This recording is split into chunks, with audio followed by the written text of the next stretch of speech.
Além de se contradizer o tempo todo, o Temer ainda tem uma trajetória política que é, no mínimo, estranha. Vamos fazer um retrospecto. Começou sua carreira nos anos 60, no governo paulista de Adhemar de Barros. Mas só para lembrar vocês, o Adhemar de Barros é responsável pela famosa frase, rouba, mas faz. Muita gente se apropriou. Depois de Maluf, até essa frase ele roubou. Mas o próprio Michel, será que seu nome está ligado a algum escândalo? Não sei, deixa eu checar aqui num dossiê que a gente preparou. Opa, acho que foi bastante coisa, Michel. Vamos lá ver. O que é isso? O nome do Michel Temer, ao lado de 40 mil, citado numa planilha da Lava Jato. Opa, não, ninguém está falando nisso, deve ser mentira. Isso aí não deve ser nada, com certeza. Isso aqui é o que é. Gente, a delação do Delcídio está ligando o Temer a João Augusto Henriques, que hoje está preso por um escândalo que está envolvendo repasse de mais de 10 milhões de dólares para o PMDB. Não, gente, não deve ser nada, senão as pessoas estariam falando disso, os jornais na revista. E não é, a solução é a identidade Temer. Aqui, ó, a suspeita de um esquema... Ih, gente, tem suspeita de um esquema. Tem esse esquema aqui no Ministério dos Portos, que beneficiou o Grupo Libra, financiador prêmio da campanha de Temer, tudo operado por Eduardo Cunha e Edinho Araújo. Ninguém está falando dos portos. Por que ninguém está investigando os portos agora? Ah, porque foi engavetado. Tá, o processo foi engavetado. Então tá. Mas todo mundo dizia a mesma coisa, além de não vai ter Copa, que foi mal, a gente teve. Todo mundo dizia assim... Há uma necessidade urgente de uma reforma política profunda. Não diziam nesse termo. Basicamente, todo mundo queria, em 2013, era uma reforma política profunda. E essa reforma foi colocada ao presidente, ela foi abatida em pleno voo por quem? Justamente horas, Michel Temer. Olha isso aqui. Até caiu uma coisa que o satanista derrubou um refletor. Michel Temer. Foi ele que engavetou a reforma política que poderia ter acontecido em 2013. Ou seja, além de ser um chato envolvido em escândalos e contrário a uma reforma política de verdade, o Temer ainda escreveu aquela carta. Vocês lembram daquela carta?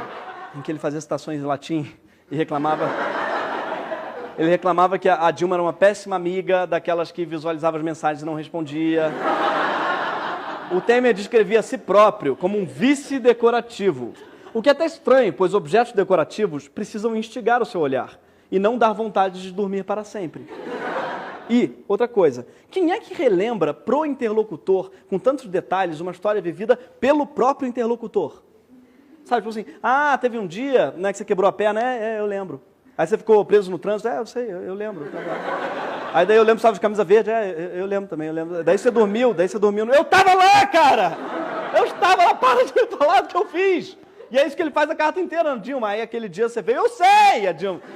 Por que ele fez tudo isso? Porque ele não estava lembrando a Dilma, ele estava lembrando os outros possíveis leitores do que ele estava falando. Resumindo, essa carta, obviamente, foi feita para vazar. Ela não foi escrita para Dilma, ela foi escrita para o Brasil. Ela se auto-vazou.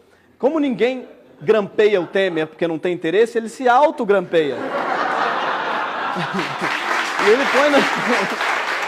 E o que a carta diz, no fundo, é... Gente, eu não tive nada a ver com isso. Tipo, essa moça Dilma, nem sei direito quem é, tá? A gente nem se gosta. Tipo, porque o governo Dilma foi tão desastroso, isso é unânime, que a melhor coisa que você pode ser nesse governo é decorativo. Só faltou ele dizer que tinha votado no Aécio. Assim, gente, não, porque o que ele quis dizer, basicamente, é assim, então, houve um assalto no Brasil, mas nesse assalto eu era o abajur. Foi basicamente o que ele falou. Só que o abajur não rouba a sua carteira, Temer. Entendeu? A verdade é bem mais dura, porque nem decorativo o Temer foi. Quem dera ele tivesse sido. Afinal de contas, não há nada de decorativo em barrar uma reforma política, nada de decorativo em estar envolvido em tantos escândalos. A única coisa que tem de decorativo no Temer é esse implante de cabelo. Na boa, Temer. É sempre bom lembrar que toda a cúpula do PMDB está sendo investigada em caso de corrupção. Além do implante, esse é outro ponto em comum, assim, entre todos. Até parece um pré-requisito para entrar no partido. Oi, eu queria entrar no PMDB, acho que tá careca. Pode... Está sendo investigado o caso de corrupção? Não? Desculpa, não vai rolar. Perdão. Ele se assume só quando ele escreve. Sim, porque com vocês, anônima intimidade. Não, pode parecer um livro erótico de banca de jornal, não é. É um livro de poesias de Michel Temer. Vocês estão prontos, gente? Sim, ele escreve poesias. A gente pode ler a obra-prima da literatura brasileira que chama Embarque, tá? Embarque. Vamos prestar atenção nesse poema. Embarquei na tua nau sem rumo, eu e tu. Tu, porque não sabias para onde querias ir. Eu, pois já tomei muitos rumos sem chegar a lugar nenhum. Agora, esse poema foi escrito em 2013, quando ele era vice-presidente de Dilma. Para quem será essa indireta do Facebook, gente? Vamos reler de novo. Olha só que retrato perfeito do governo que ele fez.